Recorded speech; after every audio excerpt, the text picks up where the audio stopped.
Ya, pemirsa, ini menarik yang disampaikan oleh Prof. Suteki tadi bahwa ini seolah-olah kebijakan publik ini sekarang memoderasi ya. Kita lihat ini tanggapan dari sejumlah pejabat mengenai dicabutnya atau dicabutnya larangan keturunan PKI untuk masuk ke TNI. Kita lihat ya, ini jawaban dari atau respon dari Gubernur Lemhanas. Dukung Andika Perkasa soal keturunan PKI bisa daftar TNI.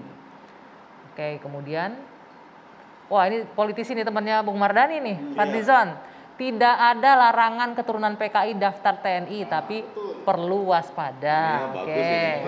Kali ini tumben ya. Itu kawan saya Oke. itu. Nah, kemudian DPR dukung keturunan ex-PKI bisa daftar TNI, tapi harus bebas terpapar komunisme. Oke, sudah ini ya. Tapi kemudian bahwa responnya ya silakan mendukung, nggak apa-apa. Artinya Anda melihat ini sebagai bentuk tadi moderasi, permisif, atau justru harus diwaspadai nih dengan kondisi seperti ini? Kalau pernyataan-pernyataan tadi kan sangat normatif, karena tentu didasarkan hanya pada peraturan perundang-undangan. Sementara saya tadi katakan, membaca kebijakan publik itu tidak bisa hanya berdasarkan pada peraturan perundang-undangan, tetapi kompleksitas, karena undang-undang itu kan hanya bangkainya hukum gitu loh.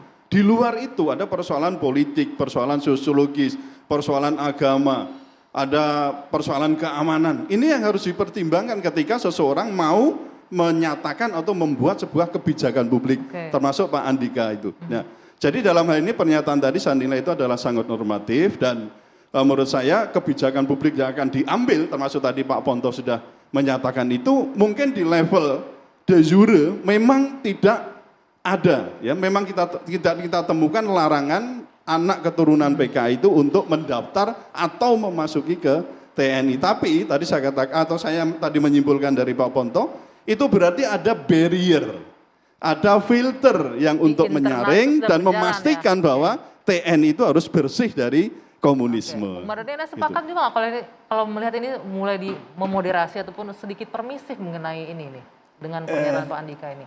Kalau Bung Karno kan jas merah ya, jangan lupakan sejarah ya. Jadi jangan sampai kita jatuh ke lubang yang sama dua kali. Karena kalau kita ngelihat sejarah PKI dalam waktu yang sangat singkat, bisa membangun kekuatan yang bersenjata bahkan gitu loh. Dan kemampuan mengadu domba, kemampuan dia untuk menginfiltrasi, bagaimana kasus 6 jenderal itu, buat saya wajar kalau publik menginginkan ada penjelasan yang lebih rinci, lebih sistematis, lebih detail terhadap kebijakan-kebijakan yang permisif ini.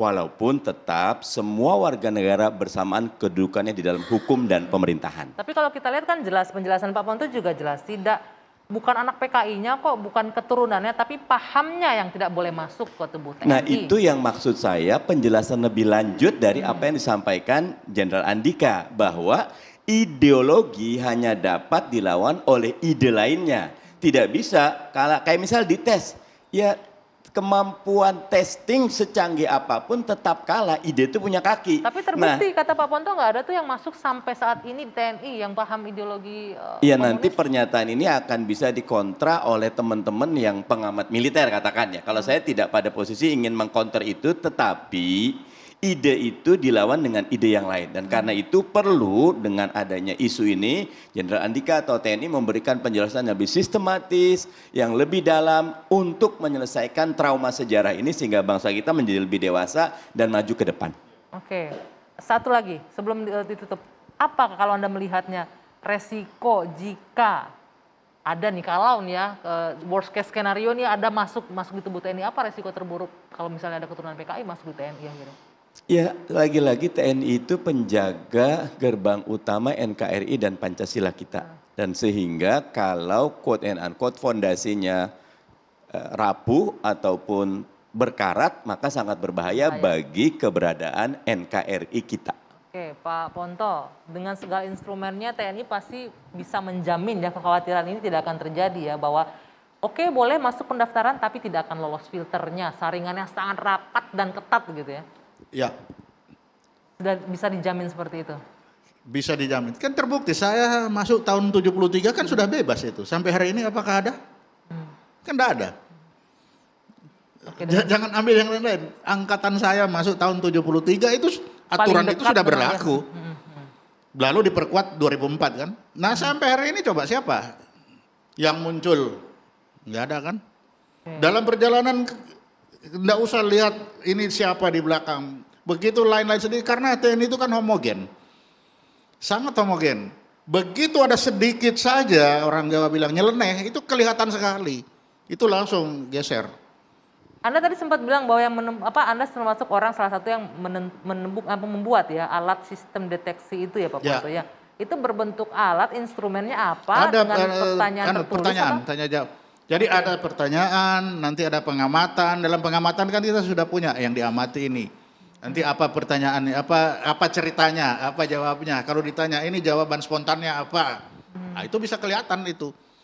Misalnya ditanya bagaimana pemberontakan PKI menurut Bapak, menurut Jenderal, menurut kan tergantung pangkatnya apa saat itu. Coba bisa diceritakan bagaimana, itu banyak itu pertanyaan-pertanyaan. Dan itu 400-300 pertanyaan kan lumayan, Pak. Pernah tahu. Jadi di situ kita putar-putar gelas ini dari setengah kosong kita tanya setengah isi.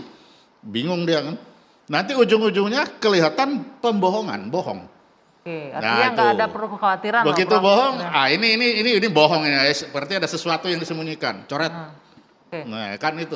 Terakhir bahwa tidak ada perlu kekhawatiran berarti ini. Saya kira bukan soal tidak ada kekhawatiran, tapi kewaspadaan itu kan menjadi penting.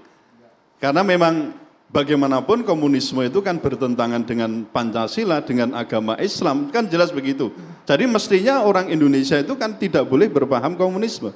Saya kadang juga lihat dulu, kenapa ya kok Indonesia itu bisa memberikan ruang untuk membuat partai komunis gitu loh. Sementara kita tahu komunisme, meskipun dulu tahun 2020 ya, 1920 waktu dibentuk itu kan, bulan Mei itu kan memang kita belum punya Pancasila. Tetapi taruhlah kayak agama, misalnya Islam ya sudah mulai ada, nanti 12 itu kan Muhammadiyah, kemudian 26 itu NU. Tapi kemudian sampai setelah merdeka, kemudian menjadi besar, taruhlah mulai tahun 48 ya, 48 itu bahkan melakukan pemberontakan, itu dengan Indonesia, kalau 26 kan dengan Belanda. Tapi yang 55 itu kan menjadi partai yang justru besar, ketiga ya kalau nggak salah ya, 3 besar, ya 4 besar. Jadi poinnya harus tetap waspada. Nah tetap harus waspada. Terakhir gitu. singkat saja Pak Ilham, singkat saja waktu terbatas. Dengan ini apakah Anda melihat ini angin rekonsiliasi mulai terlihat lebih segar nih untuk para korban khususnya? Saya mundur sedikit ya. Jadi yang pertama itu saya selalu lihat bahwa apapun yang terkait PKI itu kemudian langsung menjadi sangat aktual, kemudian digoreng dan sebagainya. Sementara kita lupa bahwa ada banyak juga ideologi-ideologi lain yang merongrong bangsa ini sebetulnya. Itu juga harus diwaspadai juga ya. Dan itu cukup Karena serius. PKI punya sejarah yang sensitif lukanya sampai sekarang bagi bangsa. Sebut aja tadi disebutkan oleh Bung Ali itu bahwa ada trauma sejarah. Sebetulnya juga perlu dikaji ulang. Siapa sih yang mengalami trauma itu? Bangsa Indonesia atau PKI-nya sendiri? Itu juga menurut saya itulah sebabnya pentingnya rekonsiliasi. Karena dalam rekonsiliasi itu juga prasyarat utama yang pertama adalah mengkaji ulang. Kemudian pelurusan sejarah.